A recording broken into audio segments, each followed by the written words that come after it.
से इधर मेरे वीडियोस नहीं पढ़ पा रहे हैं, तो थोड़ी सी तबीयत ठीक ना होने के कारण इधर हमारे वीडियो नहीं पढ़ पा रहे हैं और मैं क्लास नहीं ले पा रही हूँ। तो थोड़ा सा बहुत ज़्यादा गैप हो गया है हम लोगों की क्लास लेने में इधर और आप लोगों से मिलने का। तो आज थोड़ा सा सोचे हैं कि पिछला जो टॉपिक है उसको कंटिन्यू करें और थोड़ा आप लोगों से हमारा जो है क्लास भी लें, जिससे कि आप ये ना लगे कि मेरे क्लास आज बंद हो रहे हैं या नहीं हो पाएगा। तो टीच स्मार्ट को बता दें कि ऑनलाइन प्लेटफॉर्म पे आज मेरा क्लास आपके लिए, जैसे कि टॉपिक हमारा जो चल रहा था अभिकरण एजेंसी, ठीक है। तो एजेंसी जो हम पढ़ रहे थे, फॉर्मल, इनफॉर्मल और नॉन फॉर्मल एजेंसी के बारे में पढ़ रहे थे। और बीएड की सिलेबस जो थर्ड सेमेस्टर के बच्चे हमारे हैं, फर्स्ट सेमेस्टर के जो बच्चे हैं उनके लिए टॉपिक है, उनके फर्स्ट पेपर से रिलेटेड है तीसरा यूनिट। तो उसमें जो दिया है एक सक्रिय एवं अनौपचारिक अभिकरण के रूप में एक समुदाय का एवं राज्य के क्या कार्य हैं, क्या कैसे अपना जो है रोल निभाते हैं। एक सक्रिय एवं अनौपचारिक अभिकरण के रूप में एक समुदाय या राज्य अपना रोल कैसे निभाते हैं, भूमिका कैसे निभाते हैं, उनके क्या कार्य होते हैं, उसके बारे में थोड़ा चर्चा करेंगे आज हम। तो चलिए शुरू करते हैं। जैसा कि आपको पता है, एक समुदाय है, कम्युनिटी है, उसके अंतर्गत शिक्षा की व्यवस्थाएं, जो भी शैक्षिक अभिकरण अनौपचारिक रूप से शिक्षा प्राप्त करते रहते हैं, चाहे वो राज्य परिवार के अंदर हुआ या राज्य में या समुदाय में, जहाँ भी हम हैं कुछ ना कुछ सीखते रहते हैं, हमें कुछ ना कुछ सीखने को मिलता है। तो वह जरूरी नहीं है फॉर्मल एजुकेशन, इनफॉर्मल में भी हम कुछ ना कुछ सीखते हैं, तो वो भी हमारी शिक्षा के अंतर्गत ही आता है।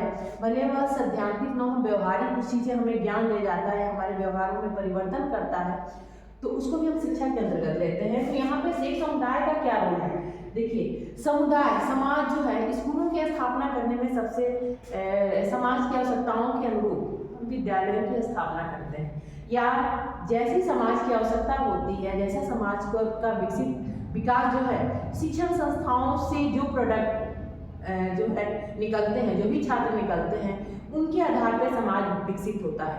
तो विद्यालयों की स्थापना हम समाज कौन करता है, समाज द्वारा किया जाता है। और वह क्यों करता है, वह अपनी आवश्यकताओं के अनुरूप या परिस्थितियों के या देश की, वहाँ राज्य की भी बात हो गई, वह शिक्षण संस्थाओं की स्थापना करता है।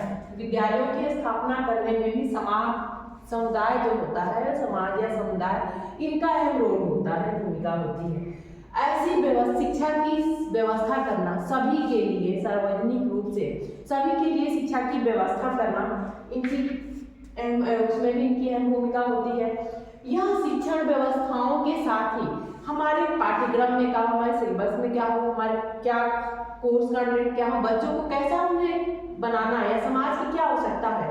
हमने बताया कि आवश्यकताओं को पूरा करने के लिए शिक्षण संस्थाएं स्थापित होती हैं, तो उनकी क्या आवश्यकताएं हैं, उनको ध्यान में रखते हुए पाठ्यक्रम निर्माण में भी कहीं ना कहीं समुदाय की या समाज की भूमिका होती है। और जैसे समाज की जैसी भी आवश्यकता होती है, वैसे वह व्यवसाय प्रशिक्षण दिए जाते हैं। व्यवसाय क्या, औद्योगिक जो भी जिस तरह की सामाजिक व्यवस्थाएं होती हैं, उसी के अनुरूप क्या होते हैं, वहाँ से छात्रों को या वैसे ही शिक्षण व्यवस्थाओं को भी लागू किया जाता है।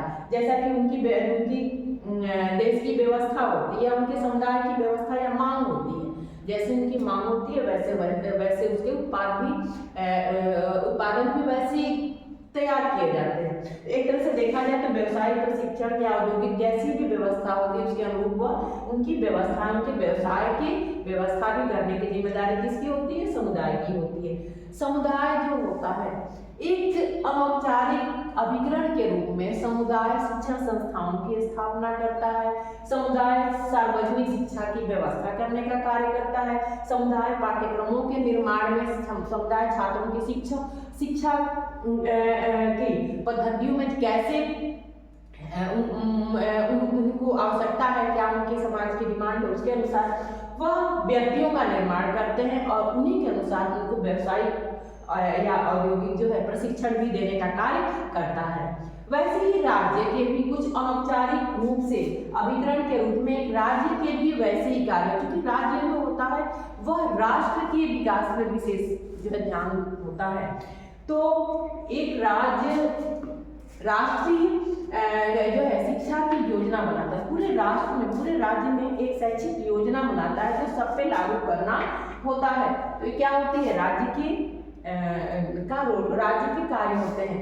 दूसरा राजनीतिक प्रशिक्षण देने का कार्य, क्योंकि यही जो विद्यालय से प्रशिक्षित छात्र ही राजनेता के रूप में कार्य करते हैं, वह राजनीतिज्ञ के रूप में कार्य करते हैं, वह सामाजिक कार्यकर्ता के रूप में कार्य करते हैं, वह समाज में जहाँ भी जैसी भी आवश्यकता होती है, जिस भी पद पे कार्य करें, उनको वह यहीं से प्रशिक्षित होके जाते हैं। तो उनकी राष्ट्रीय शिक्षा की, पहली तो राष्ट्रीय शिक्षा योजना की व्यवस्था करना राज्य का एक तरह से कार्य है। दूसरी बात राजनीतिक प्रशिक्षण, नागरिकता का प्रशिक्षण, सामाजिक जो है सामाजिक जीवन कैसे जिए इसका प्रशिक्षण, सांस्कृतिक व आर्थिक यानी कि उनको व्यवसाय कैसे प्रशिक्षण दिया जाए, इन सब का, क्योंकि राज्य और समाज से ही राज्य का निर्माण होता है, इसलिए इनके कार्य ये सारे जो है एक अनौपचारिक अभिकरण के रूप में, एक इनफॉर्मल एजेंसी के रूप में राज्य का एवं समुदाय का, कम्युनिटी का जो है इनके जो जो कार्य होते हैं उन कार्यों के बारे में हमने जाना। थोड़ा सा एक चीज और जान जाते हैं, जैसे कि हमने बताया है फॉर्मल, इनफॉर्मल और नॉन फॉर्मल, औपचारिक, अनौपचारिक और निरौपचारिक अभिकरण। तो हमने हालांकि बताया है आप लोगों को अंदर, एक बार फिर से तीनों अभिकरणों में अंतर होता है। औपचारिक अभिकरण वह होते हैं जो स्थापित किए जाते हैं, जो जिनके कुछ निश्चित उद्देश्य होते हैं, उनके निश्चित पाठ्यक्रम होते हैं, उनके सारी प्रक्रियाएं व्यवस्थित होती हैं। अनौपचारिक जहाँ भी हम रह रहे हैं, परिवार में, समाज में, राज्य में, समुदाय में, जहाँ पे हमको सीखने को मिल रहा है, जो भी शिक्षा प्राप्त कर रहे हैं, वह अनौपचारिक शिक्षा हो गई।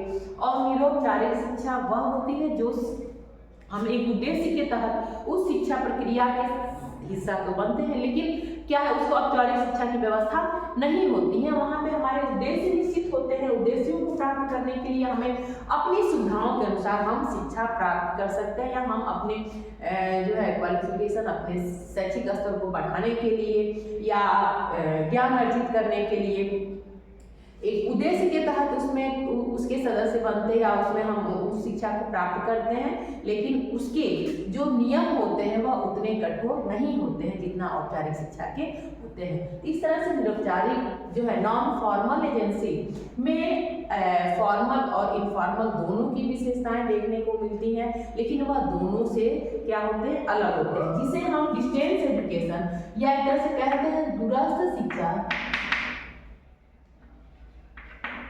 दूरस्थ शिक्षा के रूप में हम निरौपचारिक शिक्षा को लेते हैं। निरौपचारिक एजेंसी जो क्या होते हैं, इनके कुछ विशेष आवश्यकताओं को देखते हुए एक तरह से देखें तो एक फॉर्मल एजेंसियों के भार को, बर्डन को कम करते हैं और जो शिक्षा के स्तर को बढ़ाते हैं, राष्ट्र के या देश के लोगों की शिक्षा के स्तर, जो भी व्यक्ति अगर शिक्षा के स्तर को बढ़ाना चाहते हैं या कुछ और ज्ञान अर्जित करना चाहते हैं, उनको बढ़ाने में कारगर होते हैं।